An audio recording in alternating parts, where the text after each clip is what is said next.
Good morning, happy Thursday, PASW staff, clients, and friends joining us. Results are in for flight attendant. Beautiful work. We're going to see your results for that tomorrow, as we always do for years. And again, there's a monthly prize, and so I pay close attention to, who gets that. All of you guys do great work, or otherwise I wouldn't show that and show your names up there. So very crazy, energetic, cartoon-like music for flight attendants. So good. So when I was thinking and listening to the score of that, I was making a connection to a composer we've looked at a few times. We're going to revisit him. One of my favorite composers that nobody talks about, one of the most important composers of the early 20th century, and maybe with this you'll see some connection to Blake Neely's flight attendant score. Today we're going to look at George Antheil.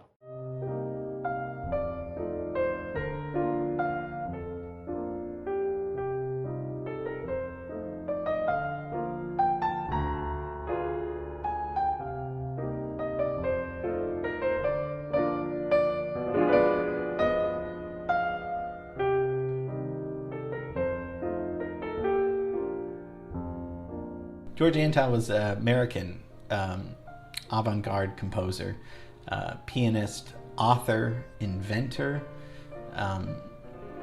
He used modern sounds, musical, industrial, and mechanical sounds that we're going to listen to later, and one of the earliest modern composers of the 20th century, and was always reinventing himself, reimagining his skills. He wrote magazine articles, an autobiography, which is considered really terrific, although more fact than fiction. But I mean, how can you blame him? We all want to make our lives seem and look a little bit better than they are. He wrote mystery novels and a newspaper and music columns, and was a real iconoclastic person. So let's go to Trenton, New Jersey. We need to get our map over there, and this is where he's born. So he's born in 1900. I'm really happy about this because 1900 makes it really easy to know how old he was when certain things happened. So I like that year a lot. And he dies in 1959, so it's tricky because he dies when he's 58, so it doesn't always work in that favor. But so he dies at 58 of a heart attack in New York City. But yes, 1900, early life, raised bilingual, writing music, poetry, prose at a really young age. Never graduated high school, flunked out of Trenton Central High, but started playing piano at age 6 at a young age, and then received formal composition and training in the European tradition style of composition. After receiving formal education, he also was exposed to conceptual art and Dadaism. Dadaism is a big thing that happened in the early 20th century with artists that rejected logic, reason. They were kind of anti-everything. They were kind of like anarchists, only with art, sort of. At the age of 21, Antheil goes to Europe. In Europe, he is out to make his name as an ultra new modern composer. And he's really influenced by Stravinsky's music, and they had some encounters together. I think they made up in the 40s as friends, but I think Antheil was very overconfident, self-assured, and a very budding genius, and wanted people to know that about him. In Berlin, he achieves a little bit notoriety, but he'd many times have to pay to play his music and pay to have concerts of his music performed. Sometimes you just need to use your own money, and what's the point of having money if you need to self-promote yourself? That's okay too. Marcel Proust, my favorite writer, funded all of Remembrance of Things Past out of his own money, so it's not always the worst thing in the world to do. He marries in 1925, and then he goes to Paris. I mean, if you want to talk about things happening, Paris in the 20s, that's where everybody was, even Americans. Everybody was. I mean, if you look at the movie Midnight in Paris, is actually a really good example of all the great art. And Paris is the center of ideas coming out that the whole world takes notice. And here Antheil meets Erik Satie. We did a class on him. Ezra Pound, James Joyce, Virgil Thompson, Ernest Hemingway. These guys are all hanging out in cafes talking about art, talking about new ideas, progressive ideas. And the first piece we're going to look at is George Antheil's Ballet Mécanique. Sorry about my French. It's not, I'm not French, in case you didn't know. But Ballet Mécanique was originally scored for 16 synchronized piano players, 2 grand pianos, electric bells, xylophones, bass drums, a siren, and 3 airplane propellers. He wanted airplane propellers, and he was going to get them. It was so difficult to pull off. It wasn't really pulled off. He mostly wanted to create a riot in Paris. Ballet Mécanique was a film score and also a ballet, and this was this whole collaboration of. It was scored for countless numbers of player pianos. I mean, I think it's great I think it's very cool to listen to for a few minutes.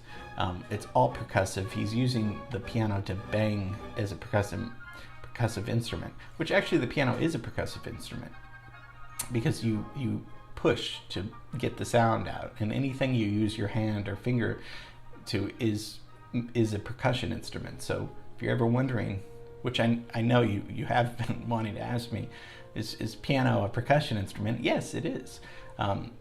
He'd put a revolver on top of the piano during some of his concerts. I mean, he was out of his mind, but that's okay. I mean, most of the people we talk about are out of their minds, right?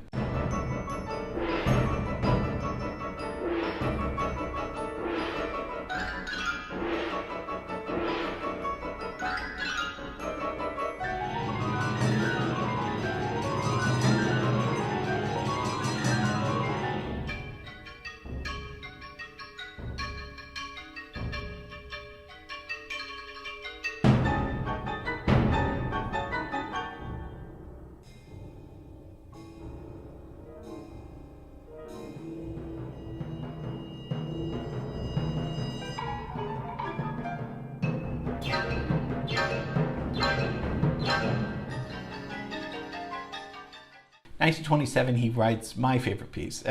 Something that I love, a jazz symphony.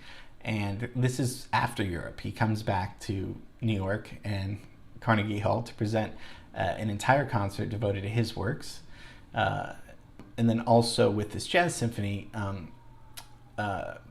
engaged a black orchestra to premiere this. So had all black musicians perform this.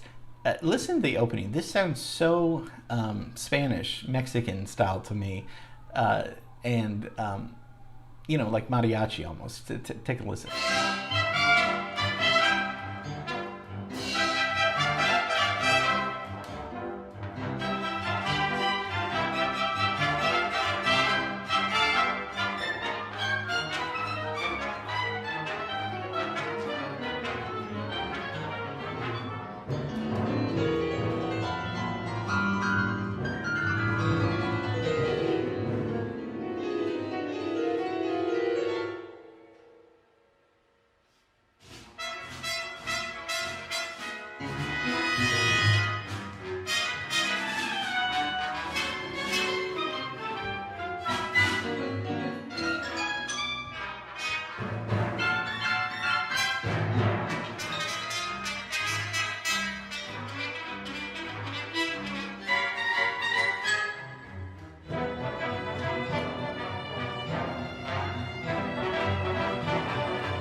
When I first heard it in college, I didn't know his music growing up until college, and I love that opening. It's this jazz symphony's, this is 1927. This is really early. Jazz is not becoming, we've talked about Dixieland. We have, in the early 20th century, we have Rhapsody in Blue, in 1924. That's a great example of romantic classical music with jazz overtones, undertones, all of that kind of stuff. 30s, Duke Ellington's going around, but he's doing this jazz symphony in the late 20s, which is really early, and it sounds like no other music. My favorite part is the Parisian waltz that happens at the end.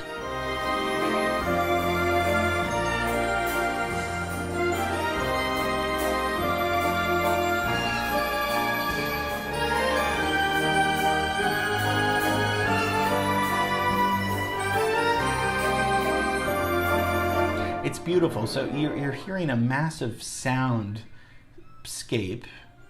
but it's got this. I don't know. I'm always a sucker for these kind of carnival-sounding waltzes. I just think the orchestration is brilliant. I love the melody. When I first listened to some of his music, it was like, okay, this might be more interesting to think about than to actually listen to. But the more I listened to his music, and particularly with the Jazz Symphony, the harder it is to deny that there's a great melodic composer underneath. And he found that out, actually.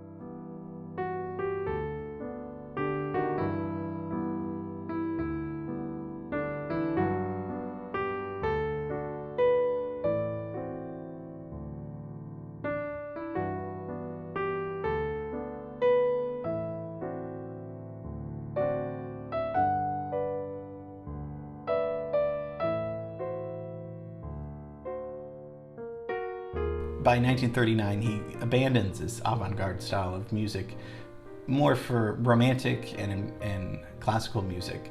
And then in 1936, he goes to Hollywood. This is where a lot of composers would go, because a lot of them, the work was out there for film scores, as we know. He became a sought-after composer, writing more than 30 scores for Cecil B. DeMille, which we looked at, who did the Ten Commandments, and Nicholas Ray and other very famous directors. I don't know how happy he was writing these scores. As a film composer, it's tough because you're a slave to the picture, a slave to the director, a slave to the script. It's hard to get a lot of freedom here. So in 1942, he meets Hedy Lamarr. Hedy Lamarr is one of the most famous, beautiful actresses at that time. Beautiful and brilliant. She was just, we could spend hours talking about her. But the two of them are into talking about torpedoes, and they are co-inventors with this frequency hopping spread spectrum, which was a method of transmitting radio signals by rapidly changing the carrier frequency. So this would help throw the enemies off track, and the changes were controlled by a code known both to the transmitter and the receiver, and it's to avoid interference and prevent eavesdropping on the other end, eavesdropping of the Nazis. They came up with this and invented this thing. I don't know how. It's completely crazy. So they received a patent, though, the two of them, for this. So that's a little history on the bad boy, great composer, George Antheil. He truly had a gift for melody, and also for being semi-futuristic and modern sounding, which is good. You need to take what's gone before you, reinvent it, and make it accessible somehow. You don't need to, but I think that's partly some of the key to some of the success in life. So hope you enjoyed George Antheil. Great composer. So percussion was huge with the Flight Attendant, with Blake Neely's score. Antheil percussion is huge, but this is in the 20s and 30s, 100 years ago. Antheil's style was using the piano very much like a percussion instrument, banging on it, right? Making it sound like a xylophone.